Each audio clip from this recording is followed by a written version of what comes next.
KBS 한민족 방송을 사랑해 주시는 동포 여러분, 안녕하셨습니까? 보고 싶은 얼굴, 그리운 목소리, 이소연입니다. 민족의 대명절인 설날이 이제 딱 일주일 남았습니다. 올해는 이 설이 좀 빠른 것 같죠? 예전 같으면 고향 갈 생각에 벌써부터 설레고 선물 준비하느라고 바빴을 텐데요. 작년에도 코로나19 때문에 고향에 못 갔는데 올해도 역시 고향 가기는 좀 힘들 것 같습니다. 코로나19 변이 때문에 특히 해외에 가는 것은 더 힘들게 돼서요. 한국에 거주하는 동포들이나 해외에 거주하는 우리 동포들은 올해도 고향 가시기는 좀 어렵지 않을까라는 생각이 듭니다. 고향에 가지는 못하지만 그 대신에 가족을 그리는 마음, 그 작은 선물에라도 담아서 전해드리고요. 또 전화라도 더 자주 드려야 될 것 같습니다. 첫 곡은 이미자가 노래합니다. 고향 설.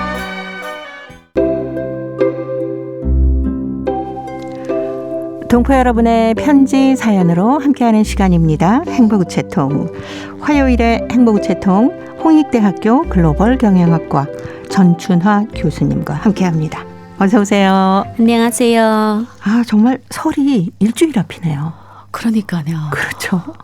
이제 또 민족 대이동, 네. 사람들이 이제 다 가족과 만남 이런 시기가 왔는데 동포들은 올해도 좀 어떻게 지내는지 더 궁금하게 됩니다. 그렇죠. 아무래도 올 설에도 이렇게 많이 이동하는 거는 좀 어렵지 않을까라는 생각이 들어요. 그렇죠. 거의 좀 잘 되다가 이렇게 네. 또 상황인지라 아마 마음만 가 있고 가지 못하는 분들이 훨씬 더 많을 겁니다. 네. 그 변이 바이러스 오미크론이 갑자기 나타나는 바람에 올해도 이렇게 저희들 발이 꽁꽁 묶였네요. 그러니까 12월만 해도 이제 4단계 해체되고 너무나 좋고 이제 새해 되면 뭔가 달라진다고 생각했는데 이렇게 변이가 올 줄 누가 상상했겠습니까? 그렇죠. 그래서 네. 아마 많은 사람들이 계획을 했다가 포기하는 사람도 제 주위에 꽤 있습니다. 네. 중국도 이렇게 성에서 성 아니면 또 다른 지방으로 멀리 가면은 자가격리를 꼭 하게 되지 않습니까? 네, 맞아요. 특별히 이제 그 지역에서 가끔 이제 사람은 많지는 않지만 몇 명 이제 그 바이러스 때문에 다시 이제 그 양성을 받은 사람이 있다 하면 그 지역에서 오는 사람들은 굉장히 위험군 지역이라서 꼭 자가격리를 다 해야 되거든요. 네. 그 어떤 곳은 또 오히려 특별히 이제 해외에서 들어왔을 때는 자가격리뿐만 아니라 필수로 이제 지정하는 그런 호텔에서 뭐 14일 어떤 곳에서는 뭐 21일 이렇게 다 지역마다 다 자기의 상황에 따라서 다르게 지금 진행하고 있습니다. 네. 지난해 코로나19가 좀 심했을 때 중국으로 가셨던 중국 동포들 중에 다시 한국으로 와서 이제 일을 하시는 분들도 지금은 꽤 계시죠. 네. 왜 그러는가 하면 네. 2020년도 때는 굉장히 심하기 때문에 일자리가 많이 없어졌습니다. 처음에 보도할 때는 이게 좀 중국과 연관되게 이런 보도가 좀 나오다 보니까 많은 사람들 일자리가 없어졌고 또 그때는 몇 개월만 지나면 괜찮겠다라고 그렇죠. 생각을 해서 네. 그냥 잠시 좀 쉬는 마음으로 이제 중국으로 가시는 분들이 많았거든요. 그런데 이게 너무 장기화됐잖아요. 거의 2년 네, 넘었죠. 2년이 넘었죠. 네, 그러다 보니까 사람은 생활을 해야 되니까 또 다시 이제 오게 되고 또 이게 아직까지는 그래도 이제 격리 기간을 지나면 자유로 왔다 갔다 할 수 있으니까 지금 사람들이 그냥 같이 사는 것 같아요. 위드 코로나가 된 것 같습니다. 일단. 네, 고향이 그립고 가족들이 참 보고 싶긴 하지만 그래도 우리가 모두 함께 힘든 시절을 보내고 있지 않습니까? 조금만 더 참으면 될 거야. 저는 늘 그렇게 희망적으로 생각하고 싶어요. 자, 화요일에 행복우체통 열어보겠습니다. 오늘 첫 번째 사연이 중국 요녕성 대련시 최지현 학생이 보내왔습니다. 민족의 향기라는 글인데요. 전춘화 교수님이 먼저 소개합니다. 며칠 전 내가 조선 치마 저고리를 입고 아버지와 어머니와 함께 대련 조선족 문화축제에 갈 때였다. 경쾌하게 달리던 전차가 동물원 광장 정류소에 와닿자 화려한 조선 치마 저고리를 차림을 한 사람들이 내렸다. 단정한 머리 형태에 어울리게 아름다운 치마 저고리를 곱게 차려입은 사람들로 하여 축제 광장은 한결 더 화려한 듯 싶었다. 아이고 참 꽃 같은 처녀들의 치마 저고리를 입으니까 마치 선녀들 같구려. 정말 민족의 향기가 진하게 풍깁니다. 그들이 이야기를 듣노라니 민족의 향기가 날로 넘쳐나는 우리 민족의 아름다운 모습이 새삼스럽게 안겨들었다. 세상에는 나라도 많고 민족도 많아 모두 다 자기 고유한 생활 방식을 가지고 있다. 하지만 우리 민족처럼 오랜 세월 내려오던 민족의 우수한 문화와 전통이 세대를 이어 굳건히 이어지는 민족은 많지 않을 것이다.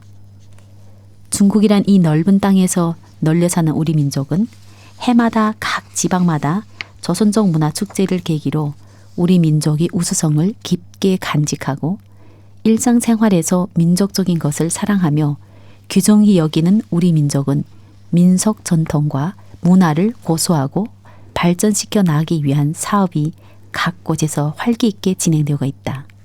이리하여 우리 민족 옷들이 시대적 미감에 맞게 더욱 세련되어 가고 있으며 사람들 속에서 민족 옷을 즐겨 입는 풍습이 적극 장려되고 있다. 어찌 그뿐인가? 민족 음식을 적극 장려하고 발전시키기 위한 사회적 분위기가 고조되는 속에 요리 축전들과 민족 음식품 축전 활동이 활발히 벌어져 있어 민족 음식 문화가 꽃 피어나가고 있으며 누구나 우리 민요, 우리 선율과 장단에 맞추어 노래를 부르고 춤을 추고 있다. 하기에 세상에서 우리 민족 문화가 제일이고 우리 생활 양식과 도덕이 제일이라는 긍지와 자부심이 넘쳐 민족의 우수성을 세계 만방에 적극 떨치고 있는 것이다. 진정 이 땅 위에 우리 민족 문화가 활짝 꽃펴나게 된 것은 우리 가슴 속에 조선 민족의 긍지와 자부심을 깊이 심어주시기 위해 크나큰 로고와 심혈을 바쳐오신 우리 선조들을 떠나 결코 생각할 수가 없다. 옷차림과 머리 단장을 해도 우리 민족식으로 우리 미감에 맞게 해나가는 그들의 모습에서 나는 영원히 민족이 넋이 살아 고동치는 민족의 향기가 흘러넘치는 민족으로 온 세상에 더욱 찬연히 빛을 뿌릴 것이라는 것을 다시금 굳게 확신하였다. 네, 최지현 학생이 아버지 어머니와 함께 이 대련에서 조선족 문화 축제에 갈 때 한복을 입고 갔네요. 네. 네. 저희가 늘 통신원과 전화를 연결해서 소식을 들을 때마다 곳곳에서 우리의 그 민속 축전이 굉장히 많이 열리더라고요. 맞아요. 지금은 이전에는 동포들은 주로 동북 삼성에 이렇게 거주했는데 이제 중국의 계획 개방도 그렇지만 또 한국으로 많이 오고 일본으로 이렇게 많이 가다 보니까 중국 각 지역에 동포들이 이제는 많이 확산해 살고 있습니다. 그래서 그분들이 자녀분들은 사실 네. 민족에 대한 개념이 이렇게 뭉쳐 살 때보다는 훨씬 적거든요. 그래서 지역에 사는 이런 교포들이 모여가지고 뭐 어떤 조선족 연합회 뭐 네. 이렇게 만들어서 예를 들어서 뭐 김치 축제 한다. 그러면 곳곳에 김치 축제가 이제 많이 생각나고 또 뭐 어떤 조선족의 김치뿐만 아니라 저희들 보면 단오 명절에도 또 축제를 하잖아요. 네네. 그럴 때면 더 다 복장을 입고 나와서 그래서 특별히 조선족 학교를 다니지 않더라도 민족에 대한 그런 전통과 어떤 그 음식이나 그리고 복장에 대해서 자부심을 갖게 하는 그런 바람이기 때문에 많은 곳에서 이런 활동을 활발히 펼치고 있습니다. 네. 교수님께서도 그러면은 그곳에서 활동하시고 학교 다니실 때 어떤 축제 같은 게 있으면 어머니가 한복 이렇게 만들어 주시고 그랬어요? 저는 어렸을 때 유할머니 그는 좀 시골에 살았는데 네. 거기는 이제 단오 때 되면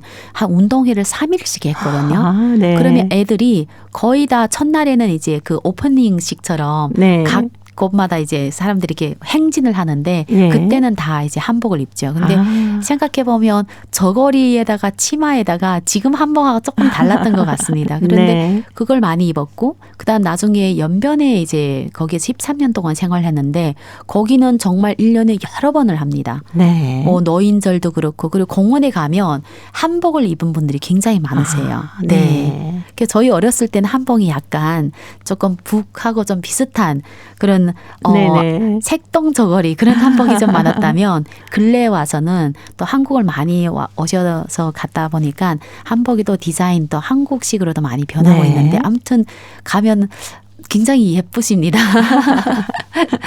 네. 저희가 뭐 통신원을 통해서도 소식을 듣습니다마는 저희가 이제 코로나 이전에는 그 중국 지역에 가서 공개 방송도 하고 막 시상식도 하고 그럴 때 장롱 속에서 정말 아껴두셨던 한복들을 다 입고 오시는 거예요. 네, 맞아요. 막 반짝이가 다 이렇게 달려있고. 왜 그러는가 하면 한국은 네. 한복을 입을 기회 되면 대여하는 곳이 있잖아요. 근데 네. 저희는 대여하는 곳이 특별히 이렇게 뭉쳐 살지 않으면 없어요. 그러다 보니까 다 사는 거죠.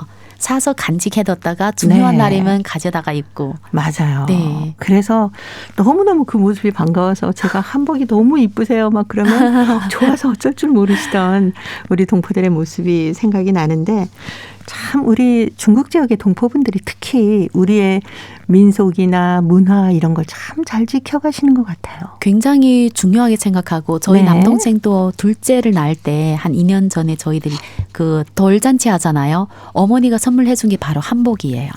그래서 그 신천 홍콩과 가까운 지역에서 온라인상으로 네. 애 돌잔치를 하는데 그냥 조선족 그 방식 그대로 진행을 하니까 네. 보는 사람들은 사실 참여를 못 하는데 영상 그 저희들 실시간 화상 예, 채팅으로 하는데 너무 재밌었어요.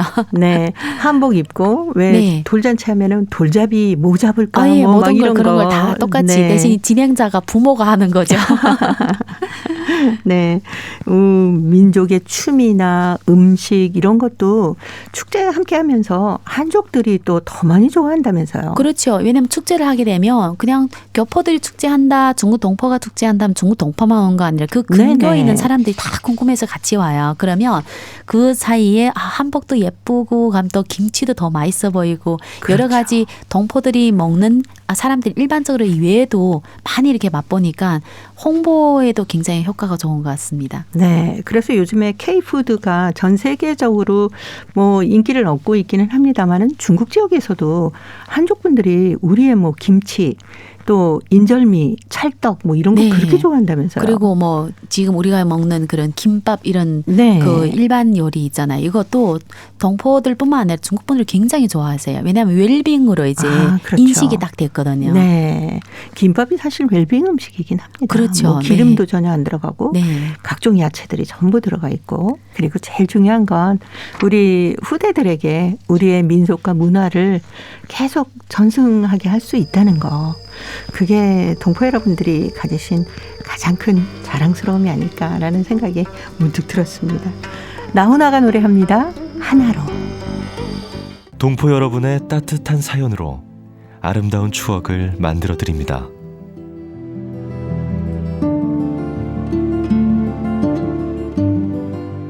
보내실 곳은 대한민국 서울특별시 영등포구 여의공원로 13 KBS 한민족 방송 보고 싶은 얼굴 그리운 목소리 담당자 앞이고요.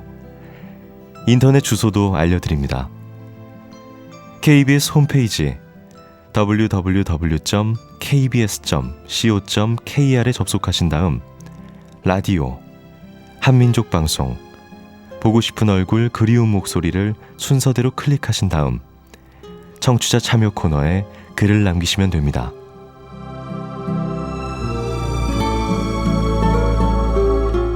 정다운 이야기와 아름다운 음악이 있는 보고 싶은 얼굴 그리운 목소리 동포 여러분과 늘 함께하겠습니다.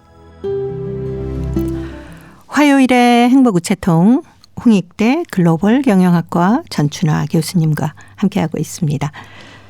자, 오늘 두 번째 사연 중국 길림성 길림시 리예진 학생이 보내왔습니다. 그리운 친구라는 글인데요. 자, 이 글은 제가 소개해 드립니다. 창밖에서 첫눈이 푸실푸실 내린다. 올해 첫눈은 지난해보다 많이 늦었다. 눈이 내리는 창밖을 내다보노라니 전학 간 친구 혜진이가 더욱더 그리워진다. 혜진이가 한국으로 전학 갈 때도 거위털 같은 눈이 나풀나풀 춤추며 소리 없이 내렸다. 그날 혜진이는 할아버지 할머니를 따라 길림을 떠나 한국으로 갔다. 나는 후에야 혜진이가 한국으로 잠시 놀러 간 것이 아니라 전학 갔다는 소식을 듣고 아주 상심하였다. 혜진이는 학급에서 나와 가장 친한 친구다. 그런데 그런 친구가 아무 말도 없이 한국으로 전학을 가다니. 나는 그 후에 혜진이에게 영상통화도 시도해보고 메시지도 보냈지만은 종무 소식이었다. 매일 그림자처럼 붙어 다니던 딱 친구 혜진이가 곁에 없으니까 마치 가슴 한구석이 텅 빈 것 같았다. 무슨 사연이 그리도 급해서 친구인 나한테 간다는 말도 없이 훌쩍 가버렸을까. 가고 나서도 소식이라도 한 장 보내면 좋으련만. 오늘까지도 혜진이한테서는 아무런 소식도 없고 누구도 그의 행방에 대해서 알지 못한다. 혜진이와의 말없는 이별은 화살마냥 나의 마음을 아프게 찔렀다. 그 후부터 매양 눈이 내리는 날은 혜진이 생각이 짙어지는 날이다. 저 내리는 눈송이들이 혜진이의 소식이었으면 얼마나 좋을까 라는 글이었습니다. 아, 단짝 친구가 이렇게 갑자기 전학 가버리면 정말 가슴이 텅 빈 것 같겠죠. 그렇죠. 아무 얘기 없이 갑자기 가버렸는데 그게 짧은 이별이 아니라 네. 자칫 잘못한 영원한 이별이 될 수 있다고 생각하면 너무 속상하겠습니다.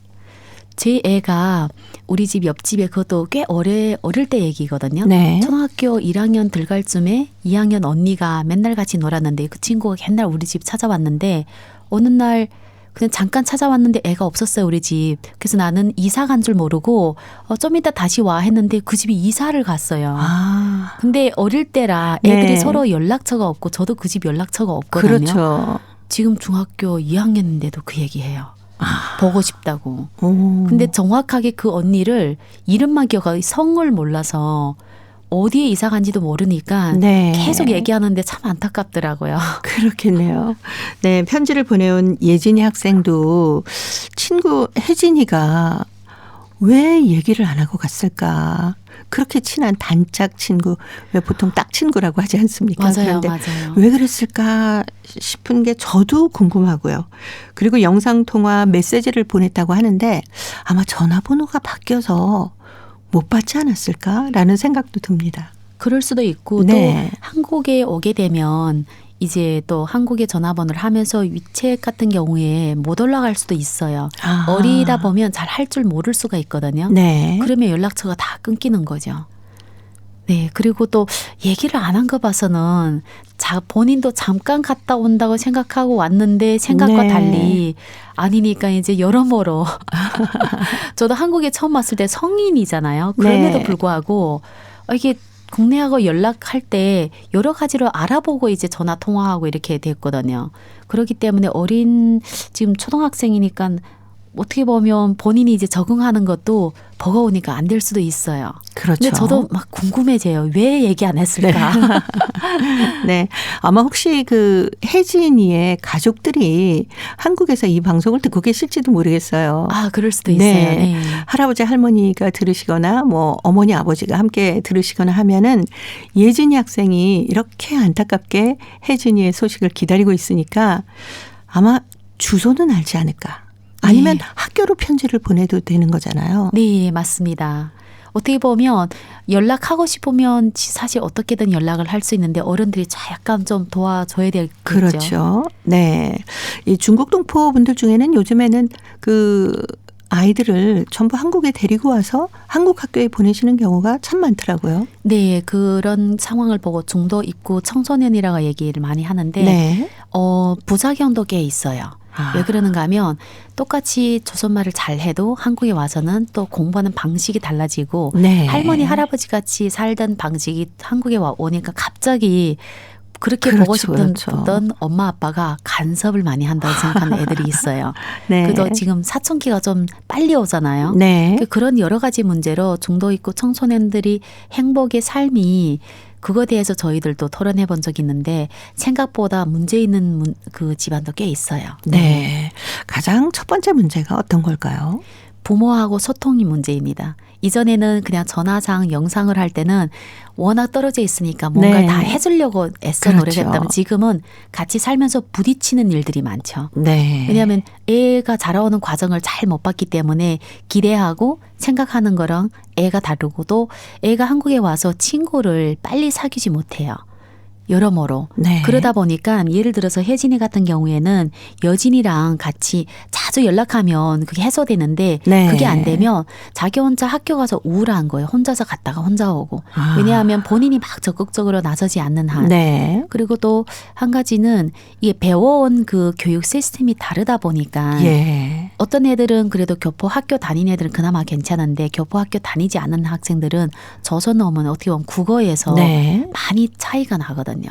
그러니까 여러모로 이게 문제 있는데 애들은 그거를 고초를 겪는데 어른들은 열심히 한다 하면 된다 이렇게 생각하니까 그렇죠. 문제가 생깁니다. 네. 아이들의 눈높이에서 좀 어떤 고충이 있나 부모님들이 좀 자세히 살펴보셔야 되겠네요. 그렇죠. 근데 부모님들 다 바쁘시잖아요. 그렇죠. 그래서 옆에 두고 이제는 케어해야 된다고 생각하는데 어떻게 케어하는 정확한 방식을 모르다 보니까 제 생각에는 혜진이도 네. 와서 여러 가지 고초를 겪고 있는 중이 아닐까 그렇게 그렇죠. 생각합니다. 네. 여기 와서 또 한국 학교에 다니다 보면은 한국에 있는 친구들하고도 같이 어울려야 되는데 처음에 그게 쉽지 않잖아요. 그거 쉽지 네. 않죠. 우리도 또 모임이들 가면 누가 그렇죠. 다가오지 않는 한은 왠지 그 어색하고. 모임에서 어떻게 보면 살짝 소외되는 느낌도 들고 네. 또 누가 나한테 다가왔으면 하는 바람도 있고 여러 가지로 굉장히 복잡하잖아요. 근데 아마 학생들은 더 할 겁니다. 네.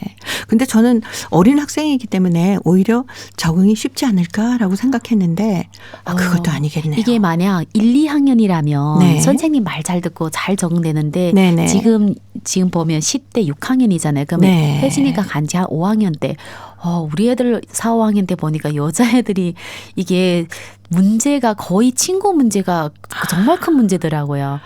이 둘이 같이 놀고 싶은데 저 친구 같이 놀고 싶고 우리가 볼 때 큰 그렇죠. 문제 아닌데 애한테는 굉장히 큰 고민거리가 되면서 네.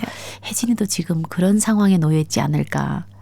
네, 친구가 그렇습니다. 어떻게 네. 보면 또 너무 적거나 아니면 친구가 별로 없어서 여러 가지로 고초를 겪을 수도 있습니다. 네. 하긴 생각해 보니까 저희는 중학교 때 정도 됐을 때 친구 문제로 많이 고민도 하고 그렇죠. 친구 그랬던 문제 기억이 많이 나네요. 고민하고 많이 싸우기도 네. 하고.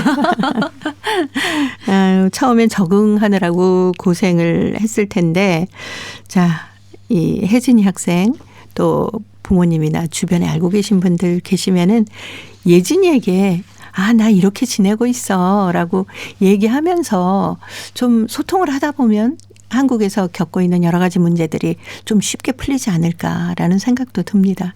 꼭 좀 소식을 보내줬으면 좋겠네요. 저도 이제 소식을 좀 듣고 싶습니다. 네. 잘 지내고 있는지. 네.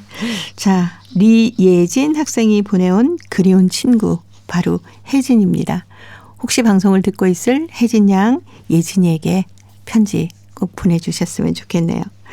정동원이 불러주는 친구야 들으면서 홍익대 글로벌 경영학과 전춘아 교수님과는 다음 주에 뵙겠습니다. 고맙습니다. 감사합니다.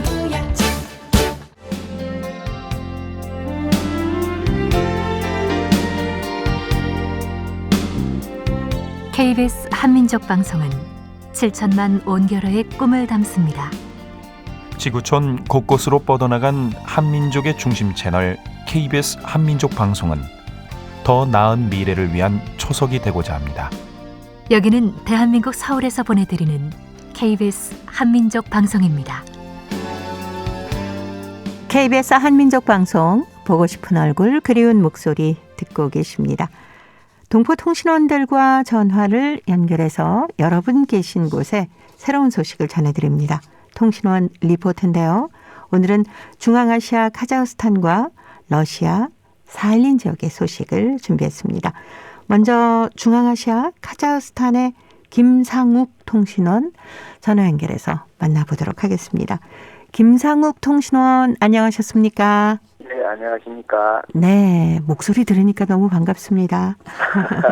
신년 벽두에 터진 카자흐스탄 소요 사태가 진정이 돼서 지난 19일에는 그동안 내려졌던 비상사태가 해제가 됐는데 지금 현지 상황은 어떤지 먼저 좀 들려주십시오. 예, 뭐 현재까지 공식적으로 한 250여 명 희생자가 나왔고요. 한 4,350여 명의 부상자를 아주 남긴 이번 카자흐스탄 유혈 사태는 안정화되었고요. 네. 시민들은 더 빠르게 일상을 회복했습니다. 이번에 가장 많은 시위 군중이 모였고 또 한때 시청과 공항이 시위대에 의해 점거되었던 알마타시의 비상사태가요. 지난 19일 해제되었고요. 그다음에 사실 이에 앞서가지고 우리 카자흐스탄에서 북서부 지역, 뭐 예를 들면 가라간다나 서카자흐스탄, 뭐 침켄트 이런 지역들은 예상보다 좀 일찍 14일에 비상사태 조치가 조기 해제되었습니다. 지금 현재 뭐 시내 쇼핑몰과 또 대부분의 상점들이 영업을 다 재개했고요. 네. 그냥 병원, 학교 등도 정상 운영되고 있습니다. 또 그 시위대의 약탈 이번이 있었는데요. 그 약탈로 인해서 피해를 아주 집중적으로 입었던 공화국 광장 주변 가게들 그리고 일부 은행 지점들 그런 것들은 이제 약탈과 또 방화의 흔적을 지우고 내부를 수리하는 하느라고 지금 바쁜데 손길을 돌리고 있습니다. 네. 이 공화국 광장 주변에 사는 이제 일부 시민들 같은 경우에는 자녀들과 산책을 나와서 불탄 관공서 등을 사진에 담는 모습도 보였고요. 이번에 시위대의 집중 공격을 받았던 알마티 시청 건물에는 차단막이 쳐져 있습니다. 네. 그리고 지금 사진다이프 알마티 시장은요, 구소련 시절에 사용했던 이제 구청사에서 시정을 보고 있다고 현지 뉴스들은 전하고 있습니다. 그리고 또 시위대에 한때 점거되었던 알마티 공항은 지난 13일부터 정상 운영에 들어갔고요.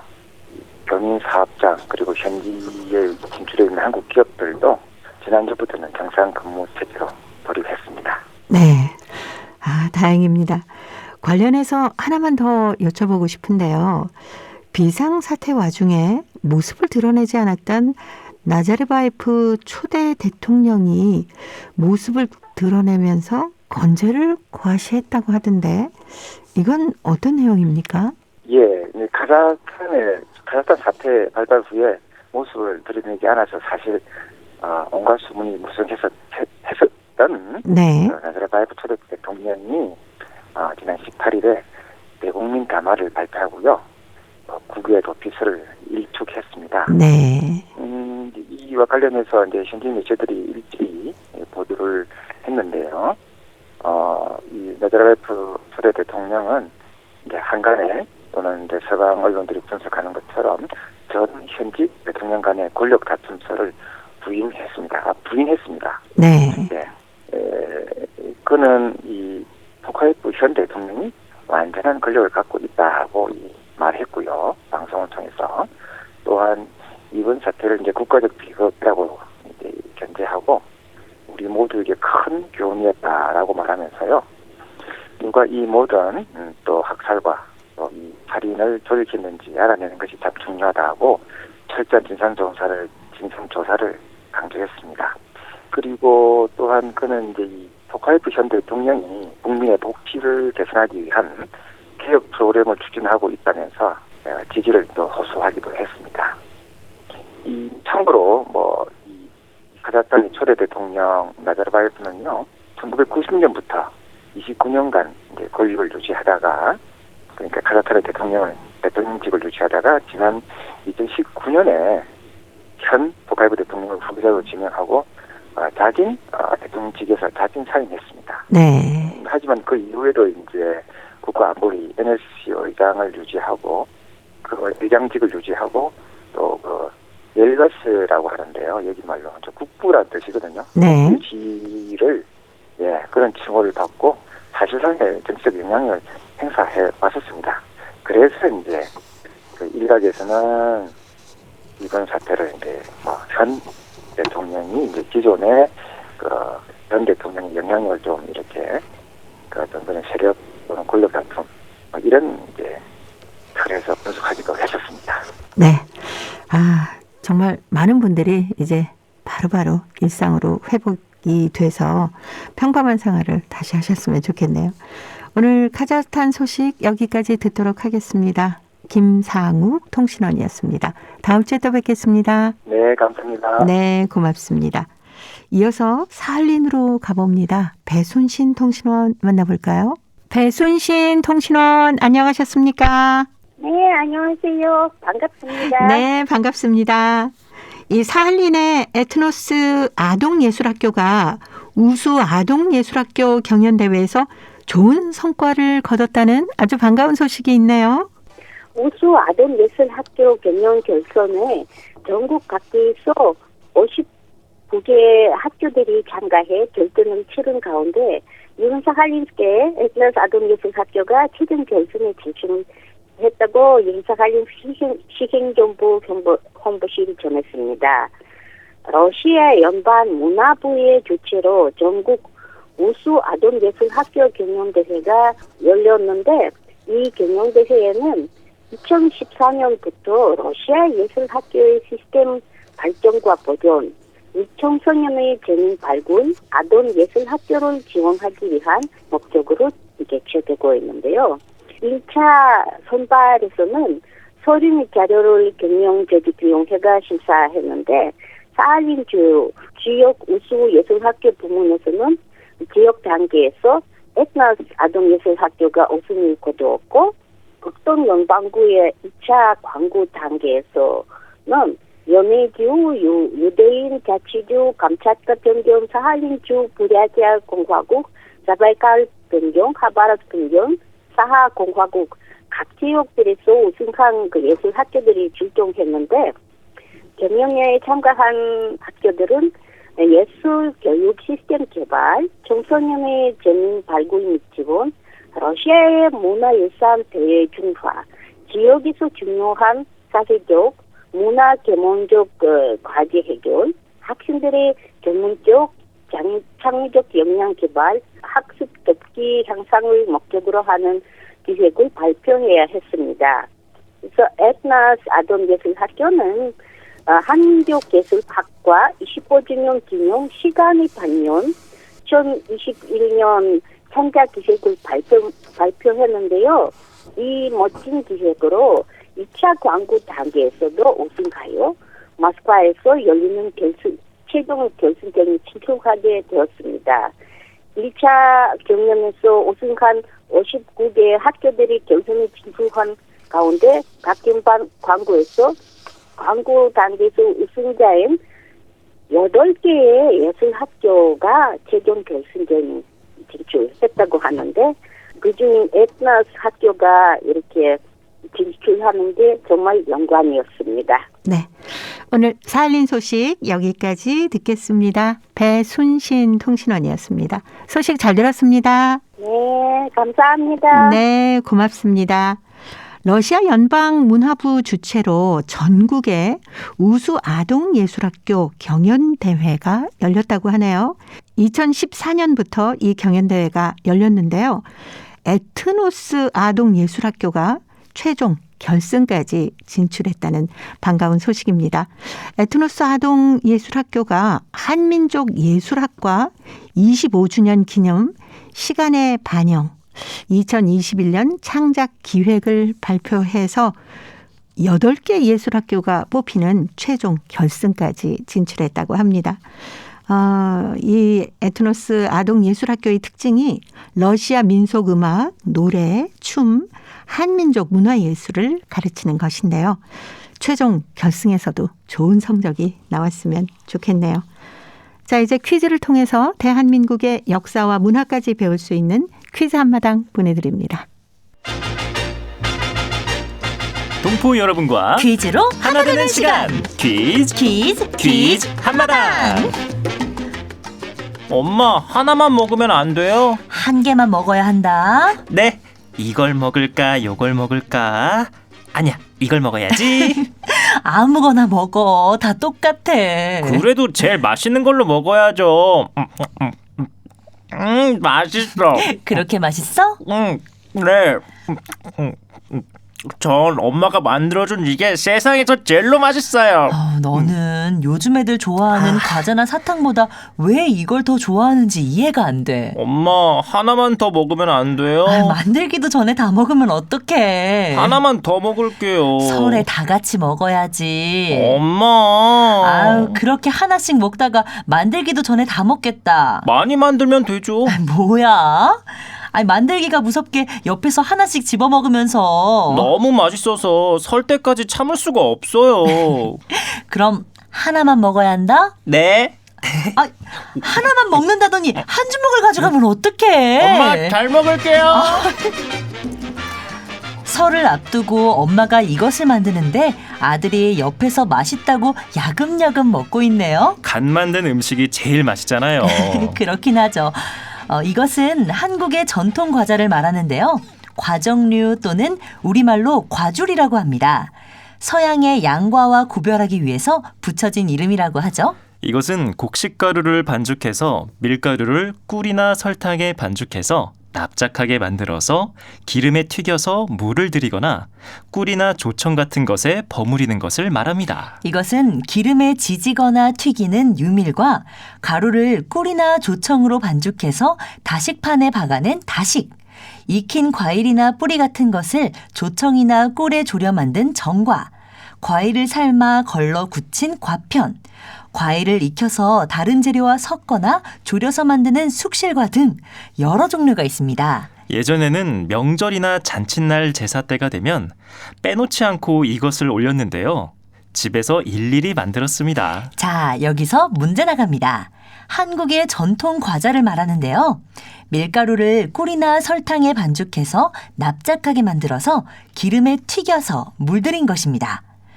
명절에 이것을 만드는 집들도 많은데 결혼식이나 집안 잔치, 제사 등에 빠지지 않는 음식이죠? 이것은 무엇일까요? 자, 보기 드립니다. 1번 쫀득이, 2번 한과, 3번 달고나. 정답을 보내주신 분 가운데 일주일에 한 분 추첨해서 소정의 상금이나 상품을 보내드립니다. 퀴즈 한마당, 지금까지 성우 유선일, 한희정이었습니다. 제가 어렸을 때도요. 저희 집에서 명절이나 잔칫날이 되면은 할머니가 이걸 꼭 만드셨습니다. 옆에 앉아서 이것 만들면 하나씩 먹던 추억이 있네요. 요즘에는 워낙 간식거리가 많아서 이걸 많이 먹지는 않지만 그래도 아직 이것 좋아하고 즐겨 드시는 분들이 많습니다. 종류도 더 다양해지고 모양도 아주 예쁘게 잘 만들더라고요. 명절을 앞둔 요즘 이것 만드는 곳이 가장 바쁘다고 하는데 명절 선물로도 좋을 것 같습니다. 동포 여러분께서는 이것 어떻게 만들어서 즐겨 드시는지요? 이것 만드는 법이나 또 이것에 대한 추억이 있으면 행복우체통으로 보내주시기 바랍니다.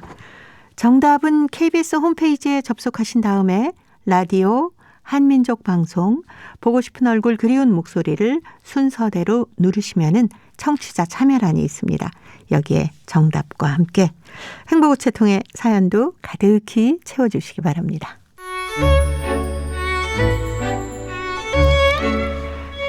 고려인들의 역사를 재조명하고 그들의 삶의 애환을 살펴보는 고려인 이야기. 사단법인 고려인 마을 역사유물전시관 김병학 관장님 전화 연결해서 만나 뵙도록 하겠습니다. 관장님 안녕하셨습니까? 네, 안녕하십니까. 이 고려극장의 유일한 프로 작가라고 할 수 있는 한진 작가에 대해서 저희가 얘기를 나누고 있습니다. 혹시 중간에 들으신 분들은 한진 작가가 어떤 분일까 궁금하실 것 같으니까요. 간단하게 다시 한번 소개해 주시기 바랍니다. 한진 작가는 고려극장의 유일한 프로급 작가인데 왜 프로급 작가라고 하냐면은 고려극장이 올해로 창립 90주년을 맞이했습니다. 블라디보스톡에서 92년 9월 9일에 창립돼가지고 지금도 그 극장이 유지되고 있죠. 그런데 극장이 막 출발했을 때는 극장에 1세대 희곡 작가들이 몇 분이 계셨는데 그분들은 당시에 제대로 된 이론 교육이나 이런 걸 받지 못했고 전문 교육을 받지 못한 상태에서 연극을 희곡 작품을 많이 썼습니다. 물론 그분들의 그 노력과 바탕 위에서 지금의 극장이 활동하고 있지만은 네. 그분들은 이제 아마추어적인 작가였다고 볼 수 있겠죠. 그런데 한진 작가는 1931년에 북한 평양에서 태어났는데 아버지가 극작가였고 그 영향을 받아서 문학에 취미를 갖고 공부하다가 1948년에 김일성 종합대학교 노문학부에 들어갔고 또 1952년에 국비 유학생으로 뽑혀서 소련에 가서 전연맹 영화대학교 시나리오과를 졸업했습니다. 그래서 한진 작가는 어떤 문학과 연극의 이론과 실기 이런 어떤 학술적인 면과 여러 가지 측면에서 제대로 갖춰진 유일한 작가였고 또 한진 작가가 썼던 작품들은 고려인 사회 내부뿐이 아니라 중앙 모스크바 연극계에서도 주목을 받은 그런 일이 많을 정도로 훌륭한 작품들을 많이 남겼기 때문에 고려극장의 유일한 프로극 작가라고 부르고 있습니다. 한진 작가가 고려인들의 한글 문학을 이끈 2세대 작가였기도 했죠. 예. 지난 시간에는 한진 작가가 해외 유학생으로 선발이 돼서 교육을 받고 이제 구소련으로 유학을 떠났다고 했는데 당시에 함께 유학을 갔던 학생들로는 어떤 분들이 계시는지요? 당시의 기록으로 보면은 1952년 9월 4일에 제7기 유학생 그러니까 1946년부터 북한에서 외국으로 보내는 국비 유학생 제도가 있었거든요. 이건 전쟁 중에도 끝나지 않았는데 이제 한진 작가 1952년에 제7기 유학생으로 9월 4일에 이제 떠나는데 그때 200명이었습니다. 200명이 떠났는데 그 중에 영화대학으로는 허웅배라는 분과 정민구라는 분이 같이 이제 영화대학으로 가가지고 허웅배는 한진과 같이 영화대학교 시나리오과에 들어갔고 정민구는 이제 촬영과에 들어가게 된 거죠. 그런데 이제 허웅배는 나중에 한진 작가의 일생을 결정지은 그런 분이 됐죠. 이제 이분도 나중에 허진이라는 이름으로 필명을 사용했는데 나중에 이제 소련 지역에서 공부를 하면서 소련은 후르시초프가 집권하면서 해빙무드를 맞고 북한은 말 그대로 김일성 개인 숭배가 강화되고 이 과정에서 한진을 비롯한 영화대학교 학생들 위주로 학생들이 망명을 하거든요.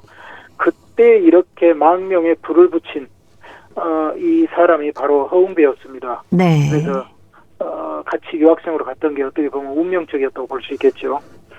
네. 그리고 정민구란 분은 어떻게 활동을 또 하셨을까요?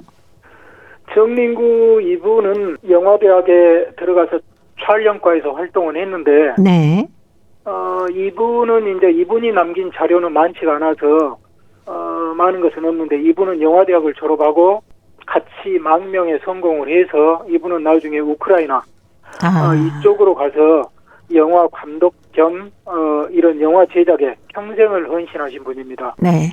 아무래도 당시 북한에서는 대부분이 구소련 지역으로 유학을 많이 보냈겠네요. 이제 보낸 곳이 꼭 소련은 아니고 당시에 북한에서 봤을 때 이 선진국가는 소련과 옛날에 그 공산화된 동국관 그러니까 동독이나 폴란드나 체코나 여러 루마니아나 이런 나라들이 당시에는 선진국이었기 때문에 그곳으로도 유학을 많이 보냈습니다. 그런데 초기에 이제 대부분 유학을 간 학생들은 대부분 이제 공업계통, 공업 기술을 배워야 된다 해서 이런 데로 유학을 많이 갔는데 나중에 이제 유학생들도 6기, 7기 지나면서부터는 이제 인문사회계 그러니까 정치 여러 계통으로도 이제 학생들을 유학을 보내서 공부를 하게 만들었죠. 그래서 동국권으로 특히 갔던 유학생들은 대개 이렇게 공업 기술 계통으로 많이 갔었습니다. 예. 그 당시에 그 어머니가 한진 작가에게 보낸 편지도 있다고 하는데 어떤 얘기가 담겨 있었을까요? 당시에 한진 작가 어머니는 자식을 유학 보내면서 두 가지 감정을 느꼈던 것 같아요. 전쟁에 보냈을 때 그 아들의 안위가 심히 걱정이 됐고, 또 이제 유학을 갔을 때는 정말 국비 유학생으로 몇 명 중에 한 명 중에 뽑힌 어떤 아들에 대한 어떤 자랑스러움. 네. 그래서 반드시 크게 성공해서 이렇게 공부를 해서 돌아와서 이 조국의 미래를 이끌어갈 인재가 되어달라는 그런 마음. 그리고 외국에 멀리 보내놓고 자식의 안위가 걱정되는 그러한 마음들이 한진 작가 어머니가 보낸 편지에 고스란히 이렇게 많이 남아 있습니다. 네. 하긴 뭐 모든 어머니의 마음이겠죠. 아, 그렇겠죠. 예. 네. 근데 한진 작가가 유학 간 지 얼마 되지 않아서 건강이 좀 나빠졌다면서요. 예, 한진 작가는 우리가 그 나중에 영화대학 학생들 8명이 이 망명에 성공을 해서 살았을 때도 한진 작가 가장 먼저 돌아가셨거든요. 네. 그렇게 했듯이 한진 작가는 어려서부터 건강에 허약했던 것 같습니다. 그래서 어려서도 결핵을 한번 앓은 적이 있었는데, 네. 유학 가서 1952년 10월 7일에 이제 모스크바에 도착해서 공부를 시작했거든요. 그런데 두어 달 만에 그해 겨울에 덜컥 다시 또 결핵에 걸려서 네. 결핵으로 다시 이렇게 두 번째 아팠지만은 다행히 당시 모스크바에 있는 선진 의료 기술의 도움을 받아서 네. 오래지 않아서 곧 회복을 합니다. 그래가지고 다시 공부에 복귀하게 된 거죠. 예. 본인 공부하기도 건강상 힘들었을 텐데 후배들을 그렇게 잘 챙겼다면서요. 이 당시 이 유학생들의 심정은 우리가 체제와 이념을 떠나서 네. 우리 한민족의 어떤 정과 의리라고 판단해 볼 수 있을 것 같습니다.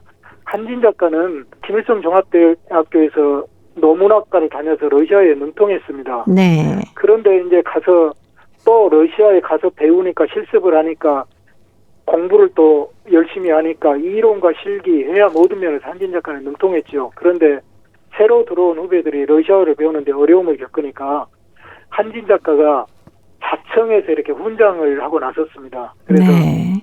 후배들을 불러서 러시아어를 가르치고 또 러시아어뿐이 아니라 여러 가지 문학이론, 영화사나 러시아 문학사나 세계 문학사 이런 게 필수적으로 배워야 되거든요. 이런 부분을 가르쳐주고 모범 답안을 미리 예상해서 만들어주고 외우게 하고 이렇게 해서 큰 도움을 줘서 이 학생들이 나중에 훌륭한 성적을 다 낼 수 있었습니다. 네. 자, 고려인 이야기 오늘은 한진 작가의 모스크바 유학 시절의 얘기를 나눠봤습니다. 오늘도 사단법인 고려인 마을 역사유물전시관의 김병학 관장님이었습니다. 다음 주에 뵙겠습니다. 네, 감사합니다. 네, 고맙습니다. 고대원이 불러주는 이 시간 끝곡으로 향수 준비했습니다. 이 노래 들으면서 저도 인사드립니다.